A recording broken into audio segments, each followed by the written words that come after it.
Rah, rah, rah. Rasputin, lover of the Russian queen.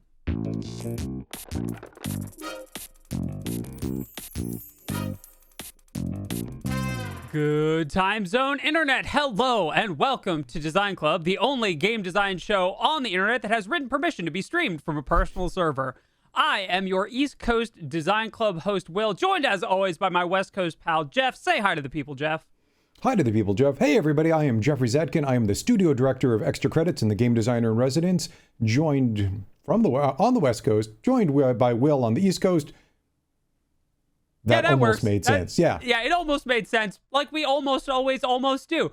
Hi, everyone. I'm Will. I'm the Twitch streamer here on the Extra Credits Twitch channel. I speak for Brad, and I'm usually unfairly picky about my video games. So today we have for you an experiment, a new idea, which is, Jeff, do you remember reaction videos? I think I've heard of them. Weren't they popular? Oh, never mind. They're still popular. They're wildly popular. They're one of the easiest ways to get into streaming because Correct. You can equivalently take something that somebody else has done and spent lots of time on and then go film it in 20 or 30 minutes. And if you're highly charismatic, you too can gain a following. Sure. Well, but we thought in this case, right. We thought we'd do a twist on that. Instead of taking something that someone else has done and reacting to it, we thought that we would take something that Extra Credits has done and react to it, because we have our new episode that just came out yesterday as we're filming this on the wild tale of Dark and Darker. So, Jeff, you didn't write this one.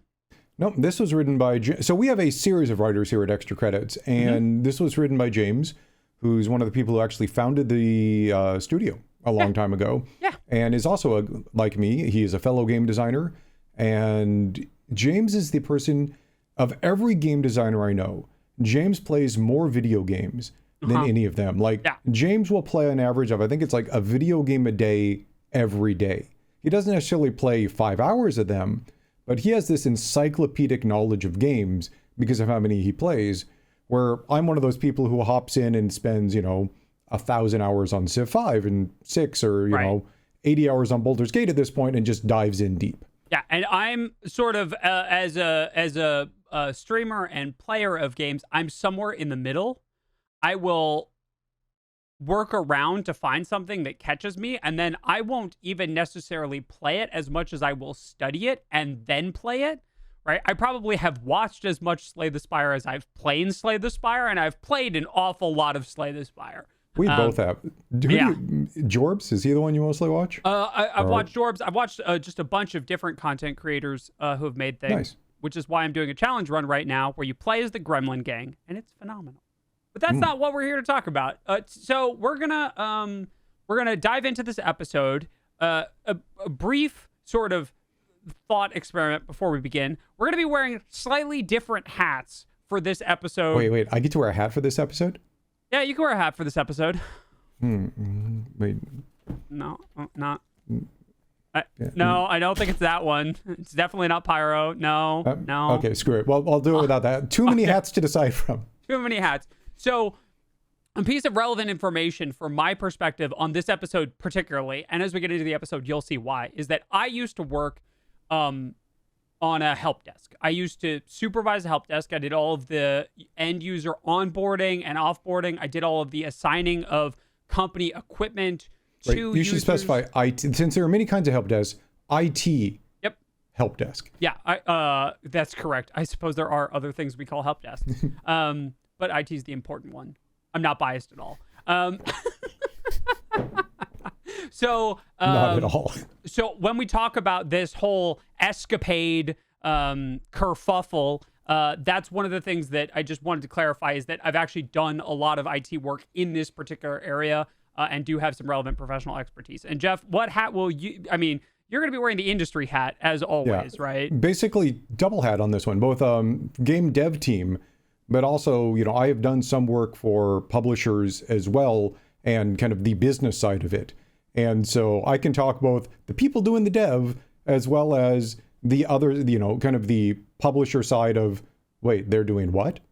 Yeah, absolutely. So I think that is about it. Yeah.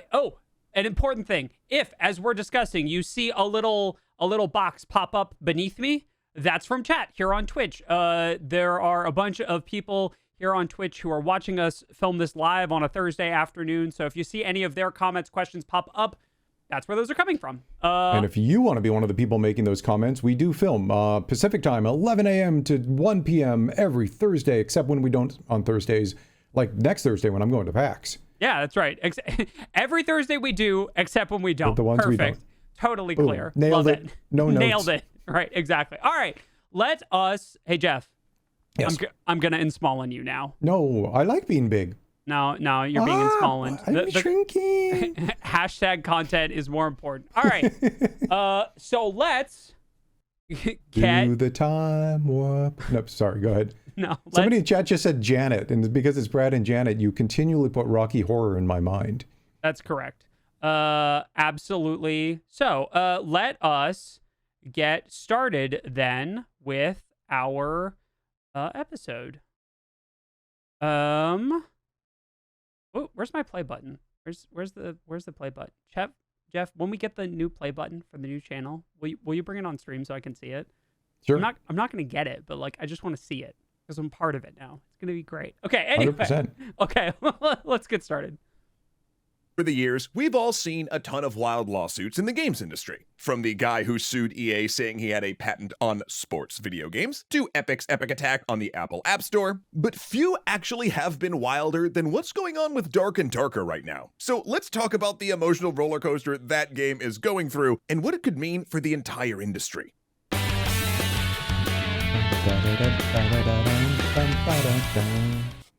All right. I'm going to leave it right there on that awkward frame. I love it. It's perfect. Did you see Matt lost his hat on the roller coaster there? I did, yeah, but he wasn't seen without his hat because that's forbidden. We don't do that. Okay, so there have been a bunch of lawsuits in the industry over the years. Ironically, some of them involving the reaction subgenre in which we are now participating. Meta commentary. The industry is litigious. That's correct. Yeah, very much. Is. So, Jeff, have you played Dark and Darker? I have not, because it has been hard to access recently. Right. I haven't either because it's not my kind of stream game. And most of the games that I'm playing nowadays, I'm playing with an eye towards streaming them. And it's also, as we'll discuss in a little bit, it's an extraction shooter. And extraction shooters tend to Extraction looter. Yeah. Sorry. Yeah, it's an extraction looter. My bad. There's no guns in Dark and Darker, just swords and spells and things that function like other fun things. Yeah, right. So I think that we do need to clarify that we haven't played it, right? We're mostly interested in this from the perspective of what this is. The story about what's happening around their development. Right. Though, strangely enough, I actually designed an extraction looter back in, I think it was 2002, while I was working at Sony, that ended up getting mothballed because a couple other games came out late. So these kind of games actually have a history of having weird things happen around them. Absolutely. All right, let's do it. Let's keep going. Okay, let's start at the beginning. Dark and Darker is a, you guessed it, dark fantasy extraction looter, made by a small Korean team called Iron Mace. And when everything started out, things seemed gangbusters for them. They were this scrappy indie going up against Korean giants like their former boss, Nexon.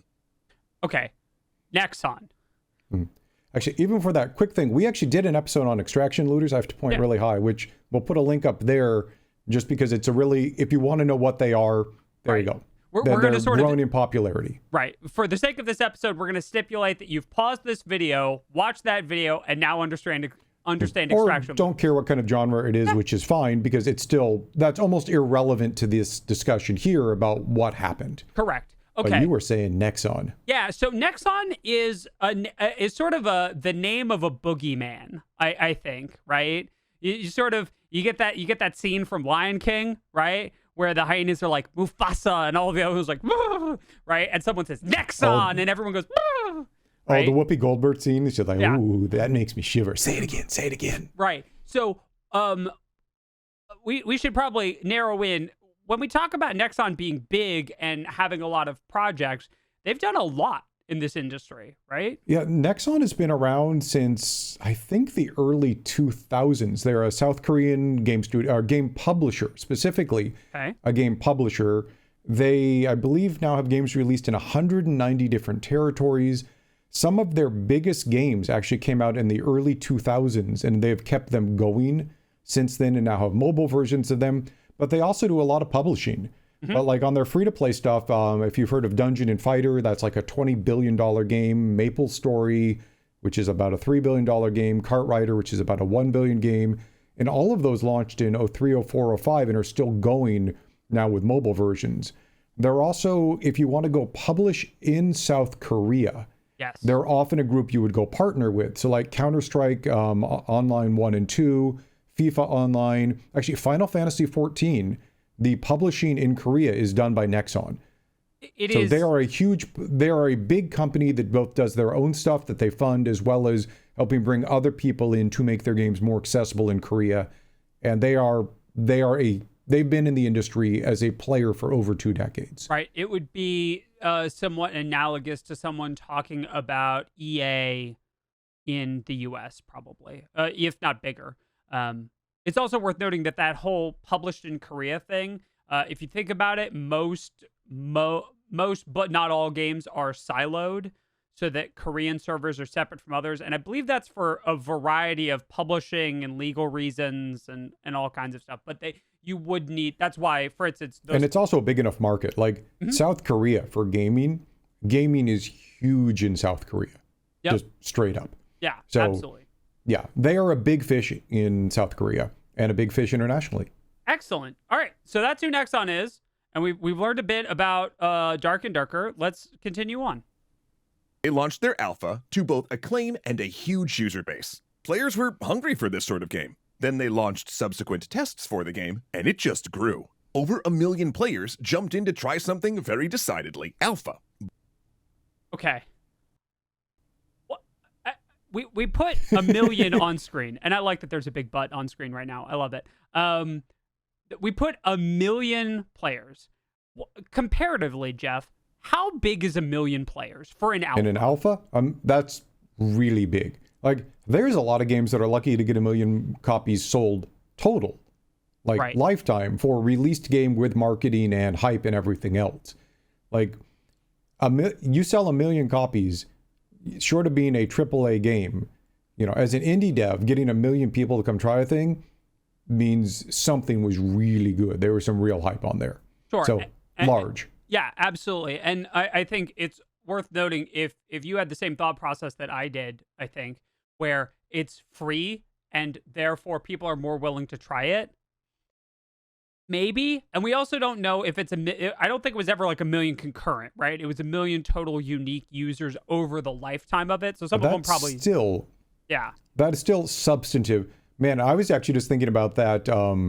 Man, if they're an indie team standing that up, their server infrastructure must have been slammed, because no way they were anticipating having 1 million people like in and active around that. Yep, absolutely. And as Snackin from chat points out, Guilty Gear Strive just celebrated 1 million copies as a landmark this year, right? And it's been out for several years, I think, at this point. So that being said, this is still the free trial, but Sure. as that again, 1 million is not 1 million is a number you take note of. Absolutely.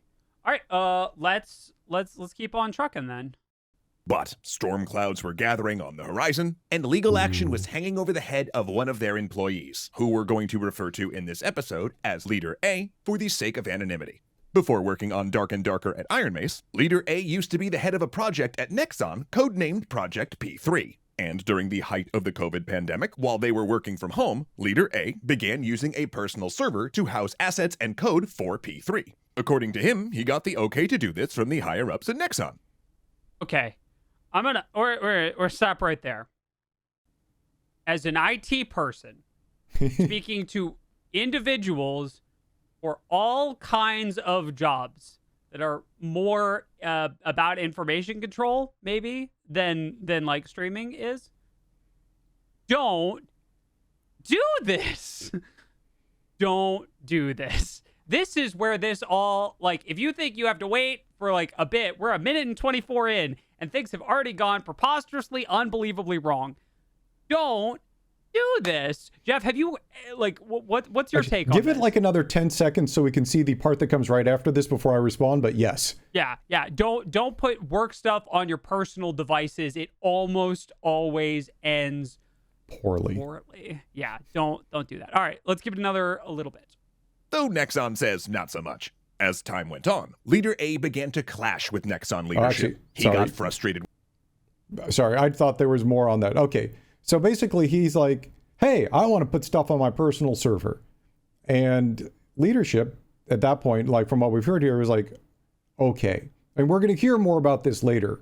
But, you know, I can see this happening during the pandemic. Like everybody, you know, for a little context, there were a whole bunch of teams that were all working in person that with less than a week's notice suddenly had to turn their entire person development cycle into a remote or setup into a remote setup. Yeah. Like there were issues. There were supply chain issues about getting the right hardware to people. Could you take your, you know, work computer home? There were a lot of issues around this. This was not a good development time for anybody. So like part of me absolutely sees this. But part of me also says, this is Nexon. This is like, you know, you're working for Activision or Sony or, you know, Microsoft or somebody like that. The amount of things that can go wrong with a large company when you're taking stuff they own and putting it on a place that is owned by you as opposed by them, when you are working for them, that can just lead to very, very awkward situations up to and including people thinking you're stealing stuff and getting you fired. Like, it's just, you don't do that. Right. And I think there's, this is sort of a work culture thing that I think not a lot of people understand, right? Lots of people are like, oh, I'm more comfortable with my computer. I'm just going to use my PC for that thing. I know work gave me a PC. One of the problems is that lots of people try and make decisions like that, not understanding the potential consequences. It's really bad. Also, here's just last thing on that specifically, because I've seen it a lot, and I really want to like put this in people's minds. Your phone is no longer a phone; it is a tiny computer. Your phone counts in this. If your work says you need to be accessible and have your email on your phone and all of that stuff, get them to give you a phone. Have a separate phone. Phone is a tiny computer, right? Same idea. Because I have definitely seen people get their phones wiped because they had company data on them when they got terminated, like, oh, whatever. And this really also just, you know, if you're at a small indie studio, this might be much more acceptable. But if you are literally working for a huge corporate group, that is just, it will almost inevitably turn out poorly. You are putting yourself in a situation where it's going to turn out poorly. Yep. So as Stixius from chat here points out, and vice versa, don't use your work devices for personal stuff just because. Yeah, don't. Oh, yeah. keep those things separate. As just a matter of policy, right? We're going to see more a little bit into the episode what James thinks of this. And Matt also has some thoughts that he weighs in on in the episode. But just in general, work computer and phone, personal computer and phone, wherever possible, wherever data or intellectual property is concerned. And if someone in chat says like, yeah, and HIPAA, we don't touch HIPAA. We're not lawyers. We're not HIPAA, FERPA, any of the Privacy Act stuff. That's a whole other thing that they're experts for. We're just talking about in general, it's good policy to keep your work and personal life computing separate. Listen to Wise Mentor Offspring and keep them separated. Anyway, let's keep watching the episode. No, that's pretty good. Okay. Got the okay to do this from the higher-ups at Nexon, though Nexon says not so much. As time went on, Leader A began to clash with Nexon leadership. He got frustrated with the project, told people on the team that he was going to quit and start a P3 competitor, and that they should all come and join him, which almost half of the P3 team eventually would. Okay, hey Jeff, is that legal? So it depends on your contract. Almost everybody in the US, and I can't speak for Korean employment contracts, but almost everybody in the US has something called a non-solicitation clause in their contract. And there's also like a non-competition, and it's worth talking about the two of them. Like non-competitions aren't particularly enforceable. That would mean like, hey, you were just working on a video game. You can't go work on another video game. Right. Those have been declared pretty much, no, you can't do that because you're taking away somebody's livelihood. Right. But non-solicitation means if you leave, there's a certain period of time where you cannot ask anybody that you worked with or solicit them to also leave and come work at where you go. Right. And most employment contracts have that because for this exact reason. And if it's a thing that you signed, that means you are legally bound to it. Right. And it sort of, I'm not going to say like fruit of the poison tree or anything, but that kind of thing is the thing you need to keep in mind if you're going to do something like leave a company in the middle of a project cycle as a leader, as a person in a position of authority, right? Yeah. To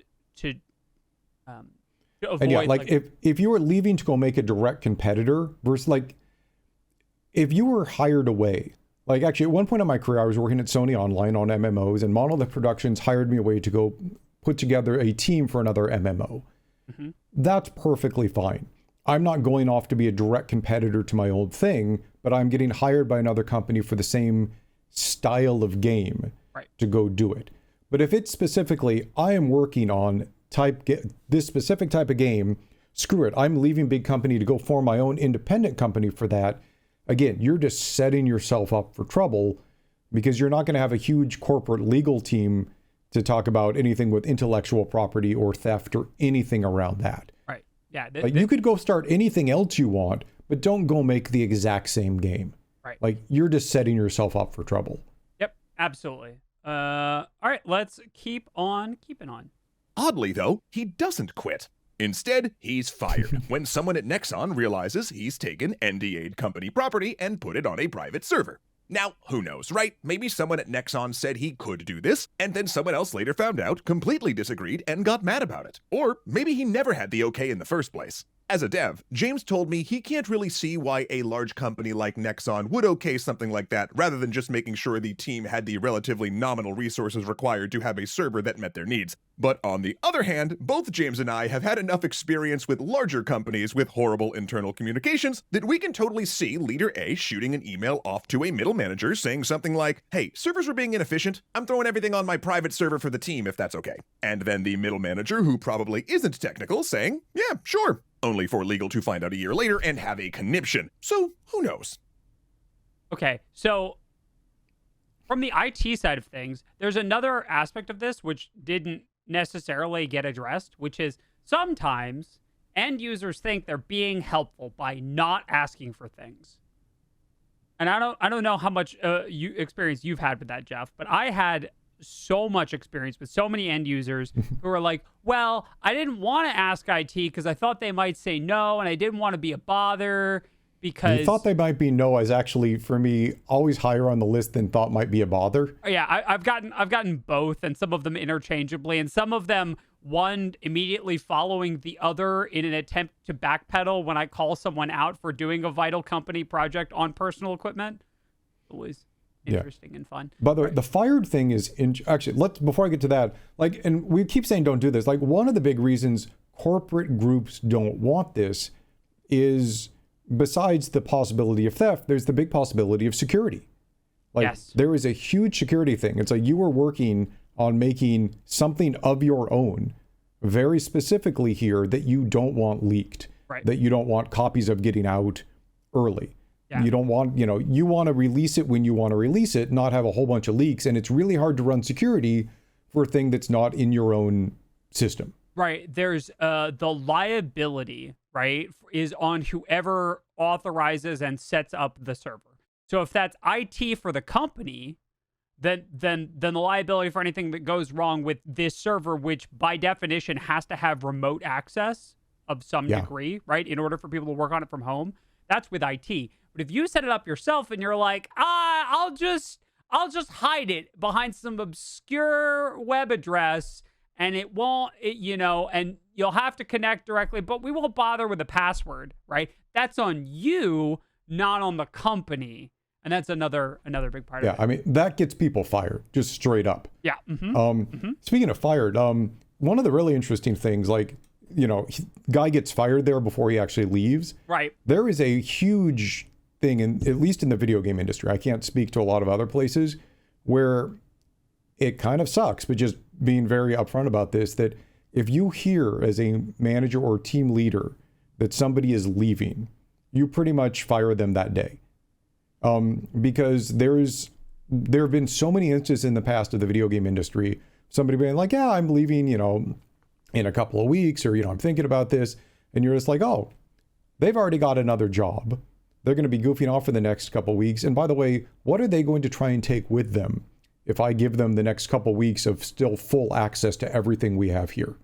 Like, that is the mindset of the video game leadership, because there were too many cases in the past where somebody walked off with a whole extra set of design docs or assets, or went to look at every other game the company was working on to kind of take, there is so much that you need for development that also is stuff you don't want leaving the company. They'll usually get paid for those couple weeks, but it's like, hey, you said you were quitting in 2 weeks.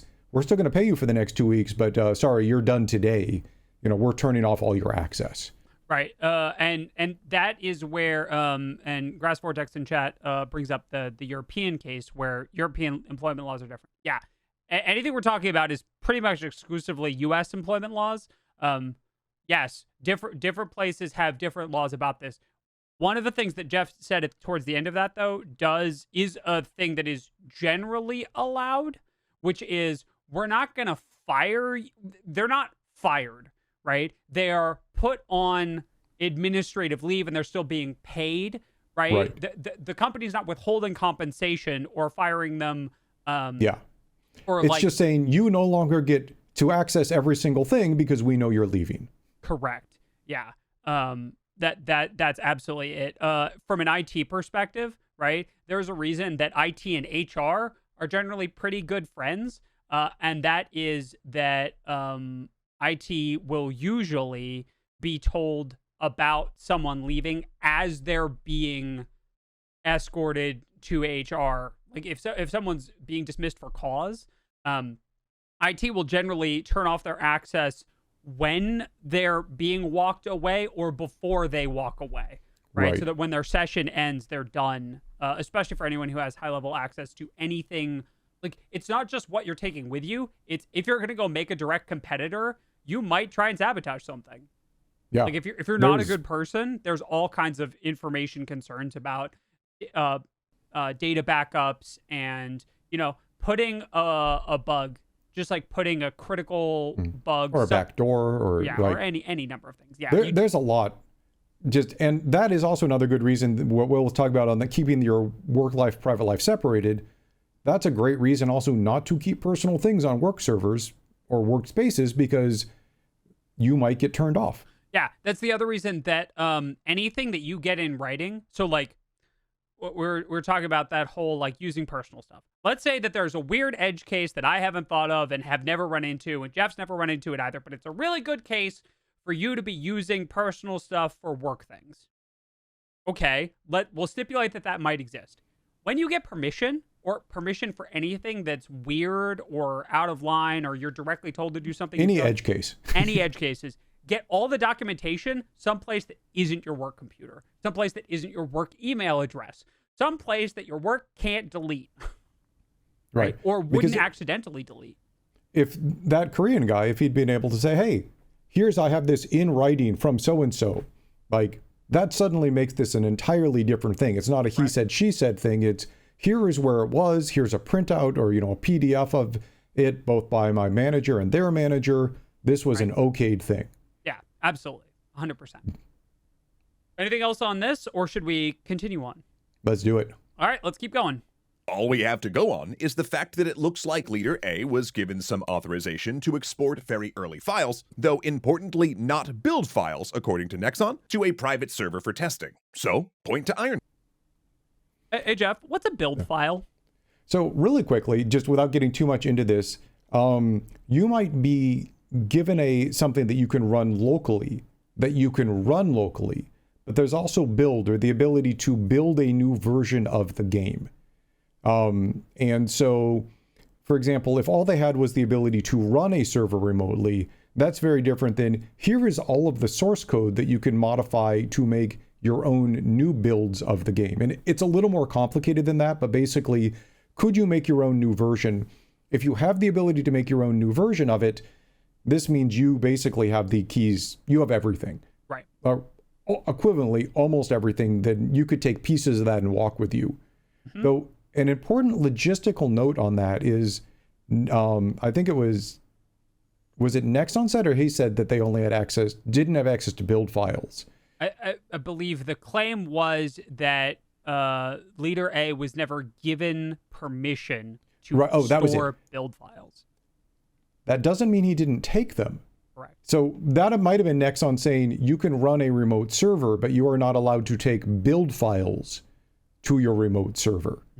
Like that takes a little bit of parsing right there. But I believe that was probably, like, my guess is that's actually what happened. That middle manager had said, sure, you can run a remote thing off of your personal server, but in no way endorsed you can take build files. In other words, everything for the game, move it out of our company hierarchy and into your own personal thing. Right. Because you could then leave with that and go make your own new game. Absolutely. All right. With that, having been said, let's keep going. But also that Leader A signed a forensic agreement to turn the server over for examination, and he, and I'm quoting here from the Nexon legal brief, instructed an acquaintance to permanently delete the files on his personal servers instead. And the server was wiped multiple times so that the data could not be recovered. So yeah, point to Nexon? Okay, so there's no... Like that, this is the red flag of all the red flags. Right, yeah. This isn't so much a red flag as it is a flag that is red and also on fire. This is very much a no. Like any like oopsie poopsies that you might have had, like any like, gosh darn it, I did that on accident. I didn't mean to download all of those files onto my personal server. My bad. Kind of goes out the window when you forensically wipe your server. So, well, explain what that meant. So yeah, basically the courts or whoever was ordered said, hey, let's check this out. What does a forensic thing mean? So a forensic order means that you're supposed to hold on to a thing and not mess with the data on it, tamper with it any further because it's evidence now. And then what they did afterwards is so incredibly deliberately destruction of evidence that, like, it sort of makes this all very hard to justify any of Iron Mace's behavior afterwards. So when you delete a file on a computer, most often you're not actually deleting the file. You're deleting the location of the file from your computer's file tree. So it's still there. Your computer just doesn't... For a while. Yeah, for a while. Your computer just doesn't reserve that space or recognize it as a file anymore. But what you can do if you want to make sure it is gone, really permanently, very completely gone, is you do an overwrite. So you can do a multi-pass overwrite of your entire hard disk or some segment of the hard disk so that instead of just deleting the registry of where the file is, you say, take every one that used to be part of the series of ones and zeros that made up this file and make them all zeros. And then take all of the zeros and make them all ones, and then take all the ones and make them all zeros, and do that some number of times so that nothing remains of that file. And if that didn't make sense to anybody, a chalkboard analogy, say you were having some notes on a chalkboard and you take your eraser and you erase it. Somebody looking really hard might be able to see what you still wrote. Mm-hmm. In this case, they did that. Then the guy took and chalkboarded over the entire chalkboard, so it was covered with chalk, erased the whole thing, covered it all with chalk again, erased the whole thing, covered it all with chalk, erased the thing, just to make it so there was basically no imprint left of the original what had been written on the chalkboard. Correct. Absolutely. So and you don't do, like, nobody wants their personal stuff looked at. Like, right. Sure. That isn't a thing you want. But if this is forensic evidence and you're like, nope, I'm just going to do that. That is, I hate to say you only do that if you did something horrendously wrong. Right. But you pretty much only do that if you did something horrendously wrong. Right. There's no, it's not a thing that most non-tech savvy people, and indeed most non-data security, infosec, IT people even know exists. Right. Yeah. It's not like common knowledge. Right. That's a very specific thing that you do. So yeah, it's not, it's not good from here. Let's. So yeah, point to Nexon. Absolutely point to Nexon on that one. Yeah. All right. Let's keep going. But that was just the thunderhead. The true storm was coming. As Dark and Darker gained momentum on Steam, as it was blowing up across the world, Nexon decided its similarities to P3 were just too great, so they had to go for the source. They filed a DMCA takedown notice with Steam. Now, okay. Actually, let's keep going for a second. as we all know, DMCA takedowns are notorious for being guilty until proven innocent claims. And according to US safe harbor laws, that meant that Steam had to take down the game if they think there's any chance that the claim has merit. Okay. So, first off, Jeff, I gotta say, one of the most common comments I've seen about this episode, is an art note, which I absolutely love, and I wanted to tell you about it because I feel like you'd really enjoy it. It's been in the comments, it's been in the Discord. Gabe Newell's clock doesn't have a 3 on it because Valve can't count to 3. Which I missed that. I entirely missed that. I absolutely love that. Can you rewind to that? Can you see that frame? Is it easy? Yeah. Oh, there you go. Yeah.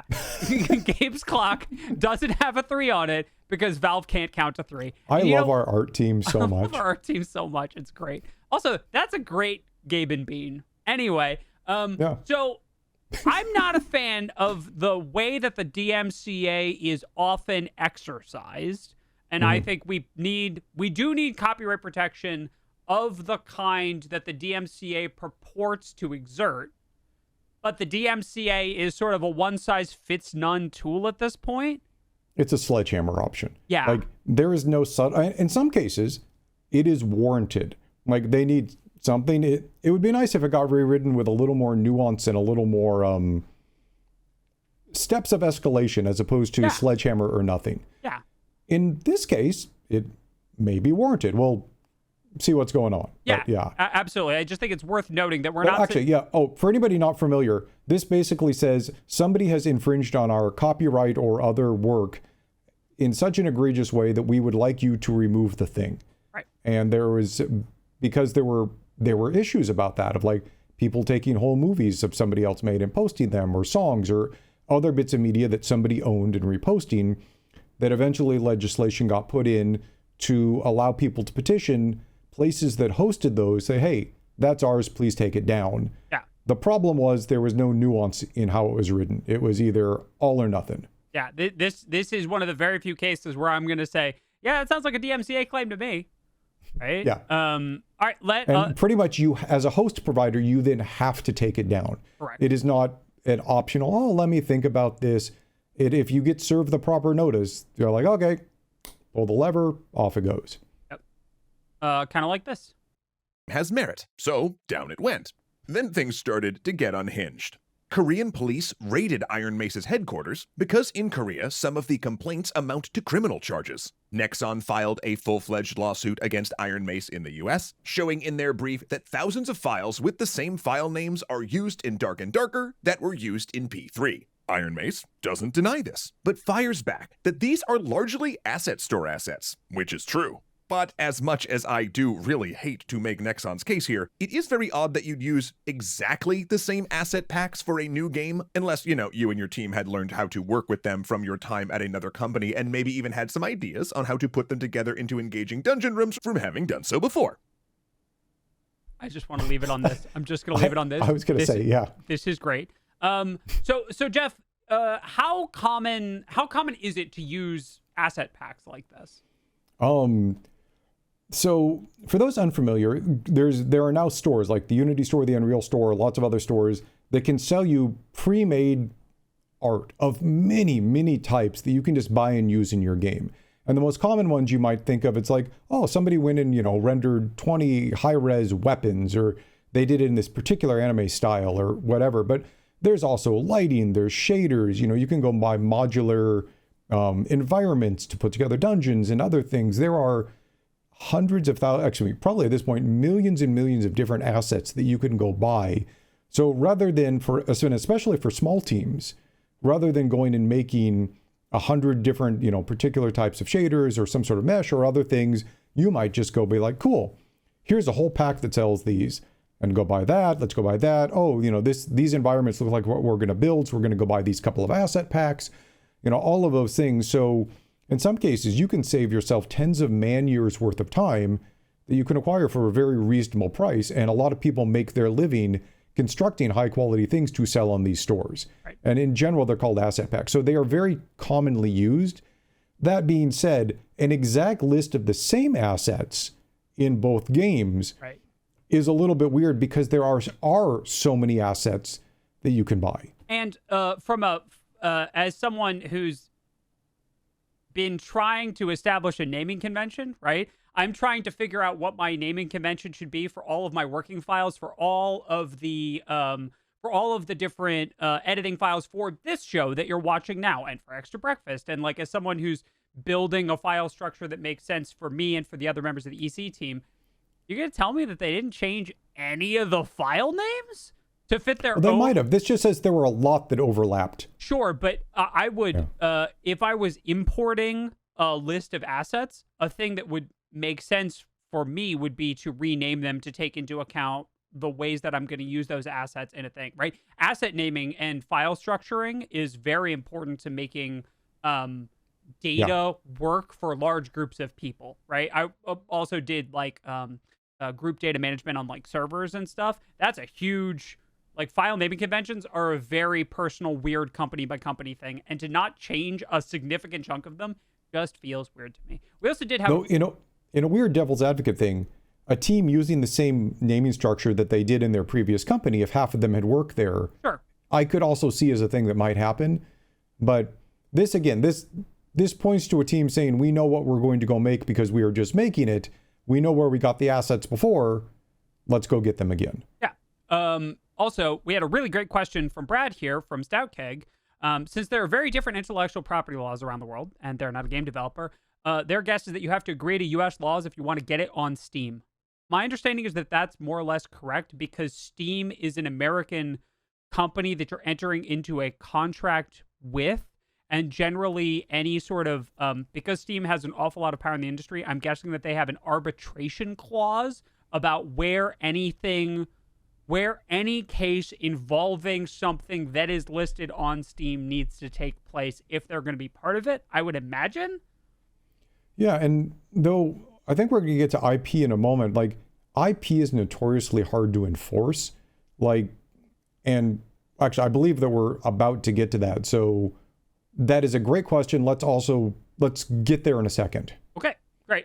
I also want to call out, I love this frame. I love this. I want this in a frame.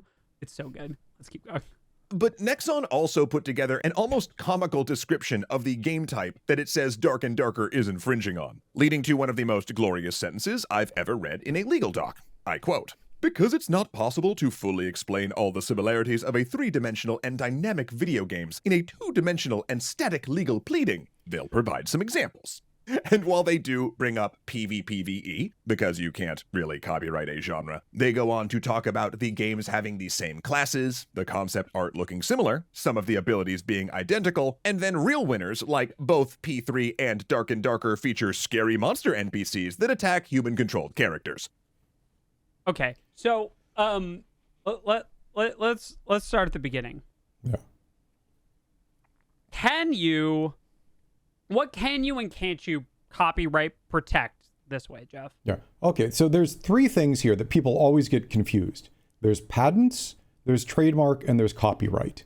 We actually did an episode with some of our lawyer friends recently, right up there. Here can be our other timestamp link for it, yep, which is a really good grounding on some of this. But patents are for processes. So none of what they're showing here is patentable. And you can't patent, for example, a genre. Trademarks are more about names. So, for example, D&D is trademarked Beholder because they thought up Beholder, but they can't trademark Dragon because dragons existed before them and are like, right. And you probably could if you really want to in a very specific thing, but like in general. And these are also dependent on a lot of other things. So like you can't really patent a certain game type. You can only trademark names. So for example, if somebody was like, I'm going to use Captain America in this game, okay, well that is trademarked, but you can't really trademark Orc or Ghost or Longsword. Right. You could trademark potentially a specific name Yes. of a spell. Most people don't. But then there's also copyright, which is kind of the expression of art. So like you can copyright a movie, you can copyright a book, you can copyright a script. So again, you can't copyright a genre. It's hard to copyright broad things, but names and characters. So what they'd be looking for here, and we actually talk a little bit about in that episode, is if there's a certain amount of things that overlap, like a non-coincidental amount that overlap, that may be copyrightable. But again, it's really hard. There are so many fantasy games or racing games or sports games or other things that it's a hard thing. There are knockoffs all the time in the industry, and it's almost impossible to stop them because in some cases, you don't want to. Right. You don't want Mass Effect to say, we have done dialogue tree RPGs. No other group can do that. Well, and there was a patent for a really long time on mini games on loading screens. Right. And that was a specific, piece of tech. They did a technology patent. Correct. But what I'm saying is that has had the measurable impact of not allowing that technology to expand to the rest of things, right? Imagine how much cooler your favorite MMO would be if you could do a little mini game on the loading screen for it, right? Cat tax. Also, okay. As someone who's written an awful lot of overly lofty philosophical jargon, it's impossible to describe a three-dimensional game on a two-dimensional and static legal briefing is some of the most atrocious, highfalutin philosophical garbage I've ever heard of, particularly in a legal briefing. That's just no, that doesn't pass any tests. No, try again, right? All right, let's keep going. Though, to be fair, this was just the preamble for them saying that a lot of monsters in both are similar. Oh boy. To which, in a move I can't imagine any legal counsel approving of, the Iron Mace team responded by posting a Discord rant with their entire legal strategy. Remember that disputed server from earlier? Well, Iron Mace's Discord explosion included choice lines about it like, due to the harassment and lack of respect from the company, and after consulting with his lawyers, he concluded that his private information on his private servers was not subject to any records, so he deleted this information to ensure his privacy. That is how I feel about that. Not a good look. So let me get this straight. So let's just back up real quick. So you forensically deleted the data on the server to protect your privacy, and then told everyone that you did it. I just want everyone on the same page here. So you said, I don't have to show you anything. I'm right.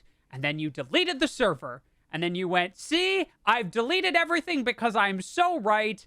I don't need to prove it, obviously. Mm-hmm.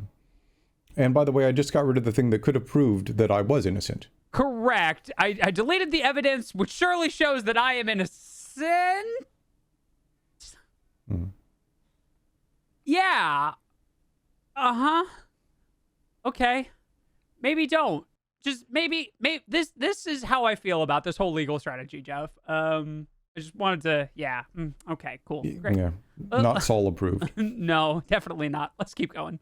But it's not the best look. Iron Mace continues. The founder has on multiple occasions told members of his team that they must be extra diligent in ensuring that everything is done by the books in order to uphold the vision and branding of the company.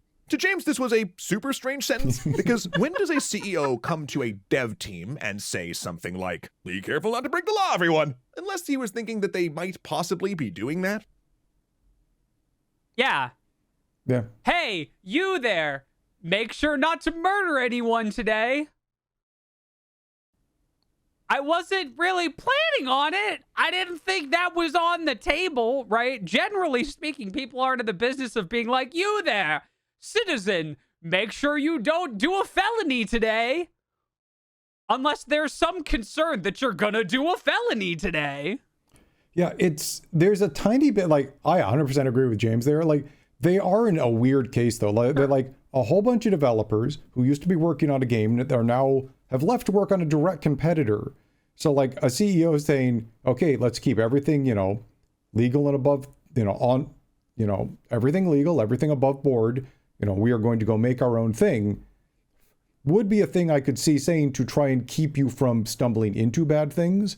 So it's really on the presentation of it. Like, the situation they're in has kind of warranted something like that. If they'd all left to go make a racing game, it would be particularly egregious if he was saying that. Yep. They all left to make a direct competitor for the game they had been working on, possibly lifting files to do so. Mm-hmm. Trying to stay above board on everything else so they don't attract attention. Yeah, Yep. But yeah. Absolutely. All right, let's keep going. They basically go on to call Nexon scrubs. Quote, just because it may be difficult for a large bureaucratic company such as Nexon to develop games in such a short time frame does not mean it's impossible for another studio, big, small, new, or old, to develop games quickly. Unquote. Hey, that's fair. But then the coup de grace. So two things. One, coup de grace. I'm going to get on Matt for that later. Second, is that true, Jeff? Like, oh yeah. Like, the thing about big companies is big companies have process. And big companies have process because at some point, something before got completely foobarred, and they realized that if they didn't have process, it would probably happen again. Over time, process builds. Like, take Sony, for example. If you were trying to get a game on the PlayStation, the process you have to go through to get your game on the PlayStation takes a lot of work. And that is because Sony wants to have everything work all the time on the PlayStation. And they have this whole set of things to make sure it always does. But the process you have to go through is not quick. Like, I think the last game I did that came out on the PlayStation, it took us as long to make the PlayStation version as it did to make 3 or 4 other versions of the game. That's very true. Just because of the process they need. But that is all in there to make sure that it always works. The older the company, if they don't do a good job on keeping it streamlined and modernized, I could see a company of Nexon's age, say 20 plus years of operations, that has a lot of live things that need to continue for decades at a time, absolutely having a ton of process that slows down developers who want to move quick and fast. Yeah. Cool. But there's pros and cons to it. Like, it isn't always a bad thing, but from a developer who wants to get stuff done, it can absolutely feel like you're moving at a glacial pace. Yep, absolutely. All right, moving on. Quote, the premise for adventurers delving into dungeons full of monsters and treasures in their quest to seek riches is so generic and common that it can broadly be applied to numerous other fantasy games. Then they asked ChatGPT to, quote, come up with a description for a generic PvP dungeon crawling game that created an eerily similar game description below. Our game idea is so bland, a chatbot could have come up with it legal strategy. I think bland is the wrong word. I think it's common. Yeah. I mean, I'm a bit bland because a lot of game concepts are similar. It's how you do the execution. Right. But like, if you went into ChatGPT and said, give me a description of, a racing game that could be so-and-so, or a sports game, or a fighting game, like, give me a good head-to-head fighting game, you would get very similar responses. Right. You can file off a lot of the detail, and what I usually say is you hammer it flat, right? You hammer out all of the nuance and all of the detail and all of the ridges to the core concept, which when you look at it, we haven't come that far from Pong. Like, I can make a compelling argument. Okay, well, go ahead. Well, like, if I'm taking it to its logical, like, legal extreme here, right?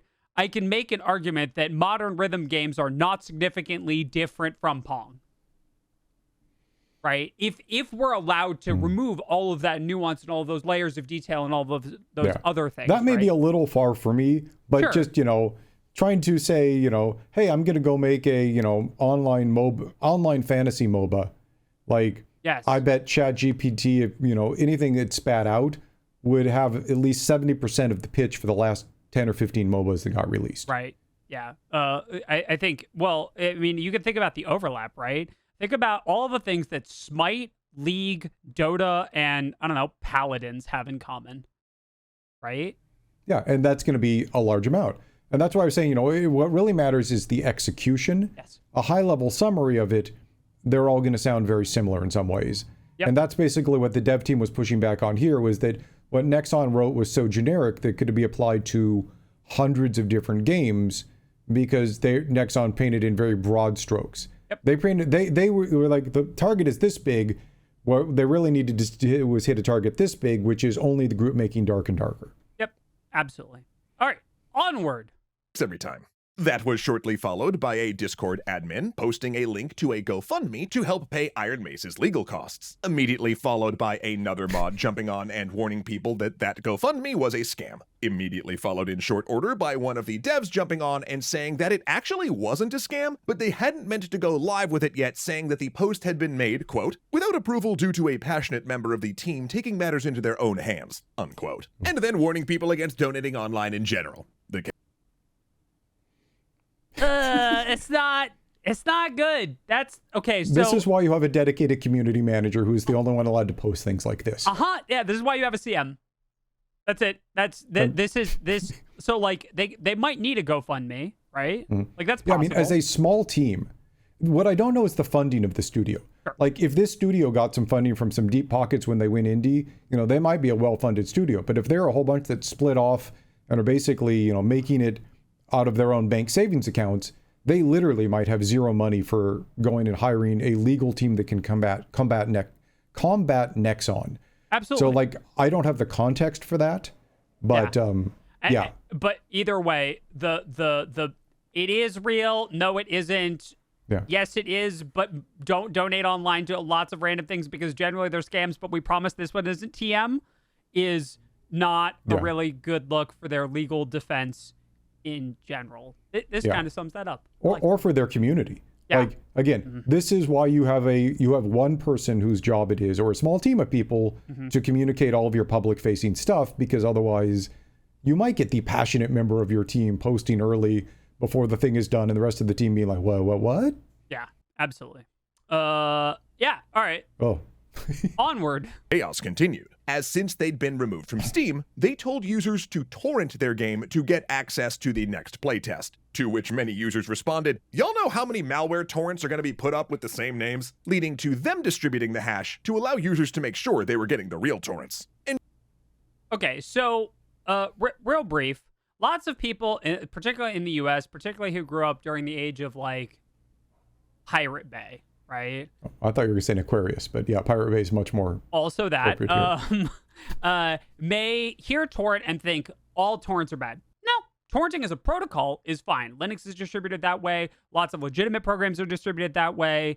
Torrenting as a protocol to distribute things is fine. It has some drawbacks in that it relies on the goodwill of your community to pass things along. It's sort of like the Midnight Bark or the Beacons of Gondor, but for data. This is the short version. And there's nothing wrong with it. However, and it is actually, no, go ahead, because I'll. However, the fact that they didn't take the spoofed torrents into account and didn't post the checksum for the files that they were distributing initially is kind of a red flag that this was definitely a last-minute pivot thing that they did not think through. For those unfamiliar with the process, basically, unscrupulous groups might go out there and copy a thing that lots of people want to download, say a movie, a game, a piece of music, whatever, add their own malware into it, and then put it up on their own torrent, which the average person can't tell apart, hoping that people will click on the thing and install malware on their computer. Yep. And so to get around this, you put out a checksum from an official source, like say the dev group, that is basically a thing that lets you, I'll just say, match IDs to make sure that you are actually downloading an unmodified version of the thing that you are trying to get. Correct. Yeah, that's 100% it. And so torrenting, good idea, actually. I think it's a great idea. Big, mobilized, passionate fan base who wants to help the game succeed, and they need a distribution mechanism. That seems good. That isn't Steam. That isn't because Steam. they're banned off that right now. Absolutely. Yeah.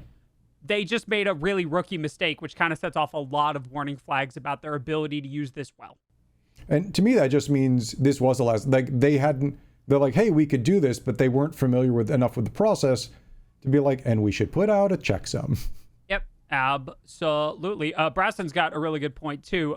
Even Microsoft and Steam do this. Blizzard is the other one that notoriously does this. Oh yeah. The Blizzard updater has a peer-to-peer, not unlike torrenting, distribution system for updates. This caused problems because there's some weird legalities involving college campuses. When I was in college, I worked in the IT office. And torrenting as a protocol, there's some weird legal nonsense that goes on there. But yeah, plenty of companies already do it. It's not that weird. It just is usually in addition to something else. And in this case, it's the only thing. All right. Onward we go. Sure, the playtest was rocky, but honestly, it's a huge feat that they were even able to pull it off given how much pressure they were under. So congrats on that. And as of now, things hang in legal limbo until some settlement is reached or a court date is set. But look, we all know why this is happening, right? Because Dark and Darker was successful. Because a Project Nexon mothballed turned out to be a great idea. In our opinion, Nexon seems to be crushing Iron Mace with an impossible legal fight while they develop a version of P3 and get it to market first. That seems correct. That seems like a legitimate, viable strategy, right? We've seen plenty of lawsuits in the U.S. that are not actually intended to reach a conclusion or settlement. They are just intended to stop someone from doing something until long enough until something can change the status quo, right? It's a way to prevent things from moving forward. You essentially, it's sort of like grappling or Rule 1 in Rocket League, right? You just sort of lock them into a lawsuit and you say, I have more money than you, and we're going to be here a while. And that's it. Yeah, and a you're big just there. studio will have the resources to continue doing everything as normal during this. A smaller one might not. Like, this is a really tricky one. Like, I don't like the idea of big studios or big publishers doing that to small devs. But in this case, like, it sure looks like the small devs walked with Nexon stuff and started making their own game based off the Nexon stuff, specifically to be it's a really tricky one. Yeah. This is Thunder makes a really good point. This is not terribly distinct from a slap suit. Yeah. Normally it's spelled with 2 P's. That's strategic lawsuit against public participation. It's a tactic that's used in the U.S. court system to tie things up for a really long time. It's kind of like that, only in this case, it's a little more complicated because it involves copyright law, and that gets really weird and difficult. And is usually slap suits are considered frivolous. This may be actually a case with merit. Correct. Though yes, absolutely, you're correct on all those. Shall we go on? I'm actually kind of curious to see who Nexon's going to get to make the game. Yeah. Like, if they're doing this, if half their dev team left and they were mothballing it, like, mothballed people don't just sit around. They either get reassigned or they get let go. Yeah. So they didn't have the other half of the team just sitting there. That other half of the team is either no longer works at Nexon or are all happily working on many of the other Nexon games. Yep. Absolutely. So that's just kind of an idle development thought for me. Yeah. 100%. I like those idle development thoughts.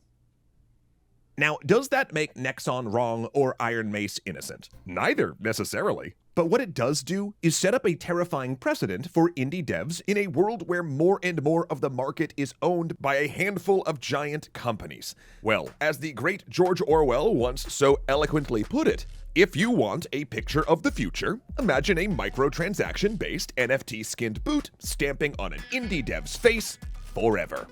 That was the quote, right? Yeah, that's more or less that is, I think, more or less the quote. Do we agree? Do we agree that this is in a scary place? Do we agree with this, like, scary future idea? I guess I'm not as sure on that, because there actually aren't fewer. I mean, if there were 4 or 5 big video game publishers or people that really bottle-decked it, yeah, I think I'd be more scared.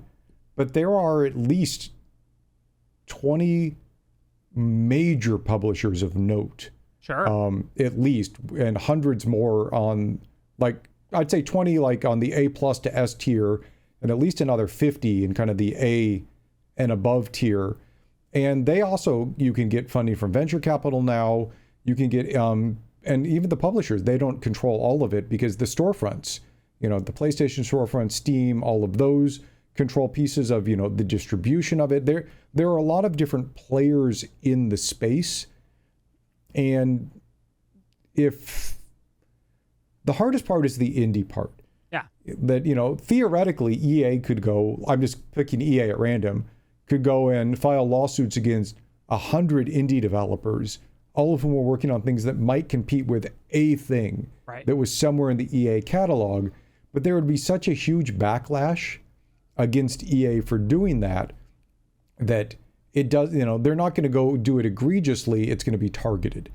Yeah. And I think my biggest worry here is precedent, right? My biggest worry is that, and Chat here is pointing out correctly, there's a ton of red flags and weirdness about this case, right? This case is not an open and shut case. This case is weird and has all kinds of legal wrinkles and loopholes and all kinds of nonsense. It is a wild tale. Right. It is absolutely a wild tale, which is why I think it makes a great episode. I'm worried about the precedent ignoring the weirdness of this case and then making a strong statement about intellectual property law that favors larger companies in some way. I think that's my real concern, right? So if they say, if a company comes to market with a title that uses an asset pack first, you're not allowed to use the same version of the asset pack without doing something else, right? And that would be an extreme example, and I don't think that's what would happen. But if a precedent like that was established, it could be devastating to the industry, and I'm worried about what's going to happen in the court system as a result of this. Yeah, right. That's the part. Like something like that, there are other large players like Unity and Unreal who manage huge storefronts and are very major players in the game industry, would be coming in to defend the other. Like, that's what I meant by there's enough big players with different interests that, like, if that became the lawsuit, you'd see Unity, Unreal, and a couple of other groups all come together and be like, wait, this is a thing that we have notes. We can tell you that hundreds of thousands of developers, large and small, because there are lots of developers, especially on the small tier, do this exact thing. Exactly. Like, there are kind of counter pushes in there of large economic groups to push back on it for some aspects of it. But like, I'd also be afraid if this wasn't filed. Like, if team walks off with assets, forget from anywhere, be it large group or small group, basically steals those to go make their own thing. I, as somebody who's made games, I would like to be able to defend myself if somebody did that against me. So like, I really see that both sides on this. Like, again, I don't like stuff happening to indie devs, but I also don't like the thought of like somebody walking off with source code for my game to go make a competitor. I absolutely agree. And I think Salbastro says it really well, right? Even if the smaller company did walk off with the assets, there's a kind of scary legal precedent, because if it's valid in this case, publishers could use it to squash competition that's similar, as opposed to protecting themselves from exactly what you're talking about. Because I do agree that you should be able to protect your asset, your intellectual property, but the line between this person came up with the same thing because they read the same books and watched the same movies and played the same games growing up, and they took my assets, is not as clear cut to determine legally. That's where that forensic analysis really bites the dark and darker for people, because that would have been their get out of jail free card if that was clear. Absolutely. It's like, look, we took nothing. Instead, they possibly burned it to counter lawsuit. Yeah, right. Absolutely. Well, I think that has been a lovely conversation on. I really enjoyed that episode, genuinely. I've watched it like the wild tale of dark and darker. 2 or 3 times now. Yeah. Let us know in the comments below what you think of this format. Is it interesting to go further in?